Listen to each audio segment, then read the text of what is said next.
Assalamualaikum warahmatullahi wabarakatuh. Selamat siang. Waalaikumsalam warahmatullahi wabarakatuh.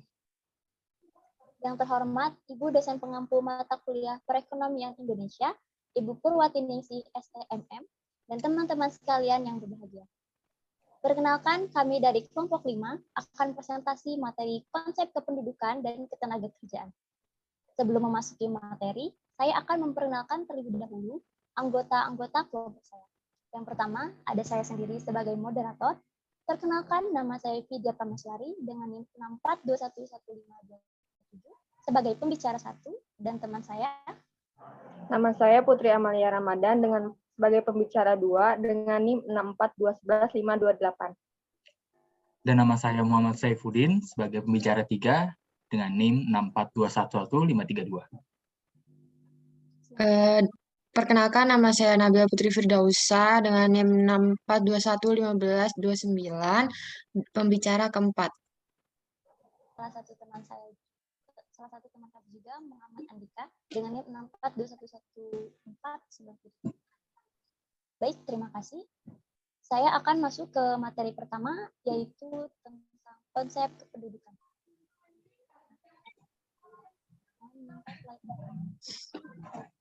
Menurut Undang-Undang 1945, pasal 26 ayat 2, penduduk adalah warga negara dan orang asing yang bertempat tinggal di Indonesia. Penduduk terbagi menjadi dua, yaitu orang yang tinggal di daerah itu dan orang yang secara hukum berhak tinggal di daerah itu. Kependudukan atau demografi berasal dari bahasa Yunani yang terdiri dari dua kata, yaitu demos dan grapein. Demos artinya penduduk dan grapein artinya menggambar atau menulis. Penduduk dikelompokkan menjadi dua, yaitu penduduk usia kerja yang berusia 15 sampai 64 tahun dan penduduk bukan usia kerja. Penduduk usia kerja dikelompokkan menjadi dua juga, menjadi angkatan kerja dan bukan angkatan kerja. Angkatan kerja yaitu penduduk usia produktif yang berusia 15 sampai 64 tahun yang sudah memiliki pekerjaan tetapi untuk sementara tidak bekerja, maupun yang sedang aktif mencari kerja atau pencari kerja. Yang kedua, bukan angkatan kerja, yaitu usia kerja yang masih sekolah, mengurus rumah tangga, atau melaksanakan kegiatan lainnya selain kegiatan pribadi. Selanjutnya, pertumbuhan penduduk.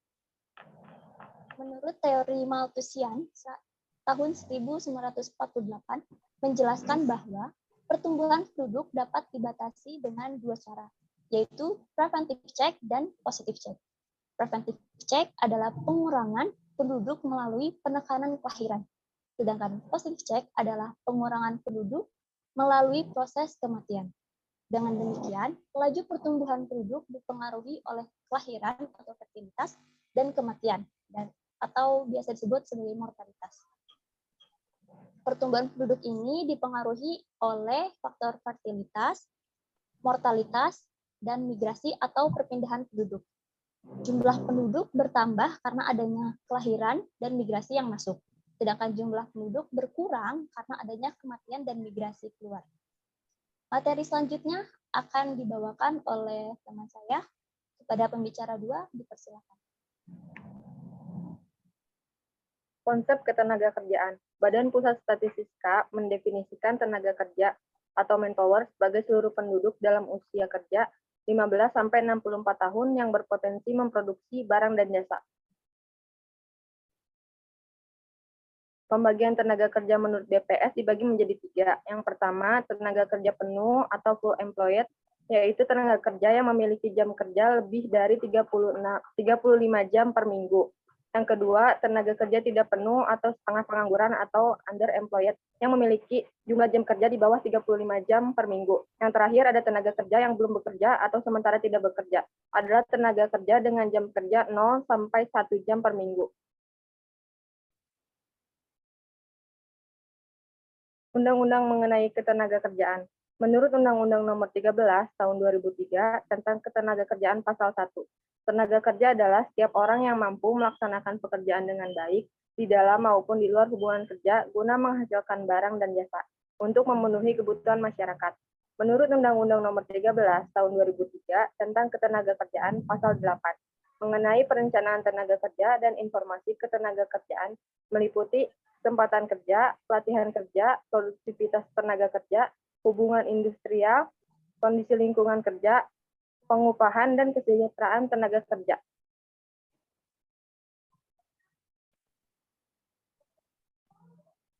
Contoh tenaga kerja. Yang pertama, tenaga kerja terdidik. Contoh dari tenaga kerja terdidik ialah guru, dokter, insinyur, polisi, dan sebagainya. Yang kedua, tenaga kerja terlatih. Contohnya akuntan, teknisi, supir, dan lain sebagainya. Yang ketiga, tenaga kerja tidak terdidik. Contohnya buruh bangunan, buruh cuci, buruh rongsok, dan sebagainya. Yang keempat, tenaga kerja bagian pemasaran. Contohnya bagian pemasaran di marketing. Yang kelima, tenaga kerja bagian umum dan administrasi. Contohnya adalah sekretaris. Kesempatan kerja. Kesempatan kerja adalah banyaknya orang yang dapat tertampung untuk bekerja. Pada suatu perusahaan atau instansi, model kesempatan kerja dapat dijelaskan dari dua sudut pandang, yaitu teori klasik dan teori Keynes.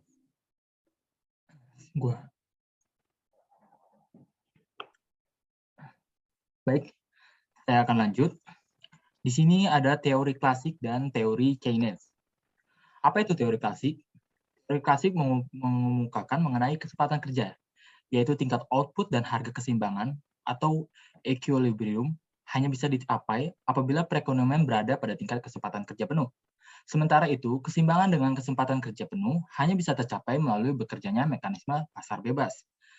Ada pula teori Keynes. Teori Keynes adalah perekonomian tergantung pada segi permintaan, yaitu tergantung pada pembelanjaan atau pengeluaran agregat atau permintaan agregat yang dilakukan. Perekonomian pada suatu waktu tertentu semakin besar permintaan agregat, semakin tinggi tingkat kegiatan ekonomi dan kesempatan kerja yang dicapai. Lalu ada kebijakan-kebijakan kesempatan kerja. Yang pertama ada kebijakan makro. Kebijakan makro itu seperti penyederhanaan mekanisme, pengembangan sistem pajak yang mengembangkan usaha, serta sistem kredit yang menggerakkan sektor real. Dan ada pula kebijakan regional, seperti sektor pertanian dilakukan dengan penguatan kelembagaan yang membentuk kelompok yang terdiri dari beberapa UKM dalam pengolahan hasil pertanian, perbaikan teknik usaha tani, hingga pengembangan sistem pengemasan suatu kebutuhan pasar di luar komoditas. Dan yang kedua ada sektor industri. Sektor industri dilakukan melalui penyederhanaan mekanisme investasi, penataan sistem keamanan yang lebih baik dengan melakukan sebuah promosi. Dan dilanjut. Kesempatan kerja. Kesempatan kerja dibagi menjadi dua, artian sempit dan artian luas. Artian sempit adalah banyak sedikitnya tenaga kerja yang mempunyai kesempatan untuk bekerja. Dalam artian luas, kesempatan kerja adalah banyak sedikitnya faktor-faktor produksi yang mungkin dapat ikut dalam proses produksi. Jenis-jenis kesempatan kerja. Kesempatan kerja permanen adalah kondisi yang memungkinkan seseorang untuk bekerja secara terus-menerus sampai pensiun atau tidak lagi mampu untuk bekerja, yaitu contohnya PNS, TNI, Polri. Kesempatan kerja temporer adalah kondisi yang biasanya ditemukan di bidang pekerja yang terikat kontrak, yang memungkinkan orang yang bekerja dalam waktu singkat, lalu mengatur dan mencari pekerjaan baru lagi, yaitu contohnya freelancer, karyawan kontrak. Faktor-faktor yang mempengaruhi kesempatan kerja. Yang pertama, usia tenaga kerja. Yang kedua, tingkat pendidikan, pengetahuan, keterampilan, dan keahlian. Yang ketiga, lapangan kerja yang tersedia atau permintaan dan kebutuhan tenaga kerja. Yang keempat, jumlah angkatan kerja yang tersedia. Dan yang terakhir, besarnya permintaan total masyarakat, permintaan efektif.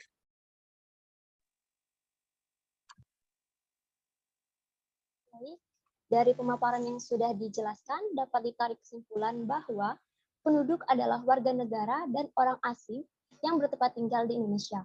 Pertumbuhan penduduk dapat dibatasi dengan dua cara, yaitu preventive check dan positive check. Dengan demikian, laju pertumbuhan penduduk dipengaruhi oleh faktor kelahiran atau fertilitas, kematian atau mortalitas, dan perpindahan penduduk baik masuk ataupun keluar suatu wilayah atau disebut migrasi. Tapi tidak semua penduduk bisa mendapatkan kesempatan kerja. Selain diukur dari usia kerja, rentan 15 sampai 64 tahun, masih banyak faktor-faktor yang mempengaruhi kesempatan kerja, seperti tingkat pendidikan, kurangnya pengetahuan atau skill, tidak adanya keterampilan, dan keahlian lainnya. Serta dapat juga karena kurangnya pembukaan lapangan pekerjaan. Mungkin sekian pemaparan materi dari kelompok 5. Kurang lebihnya mohon dimaafkan. Wassalamualaikum warahmatullahi wabarakatuh.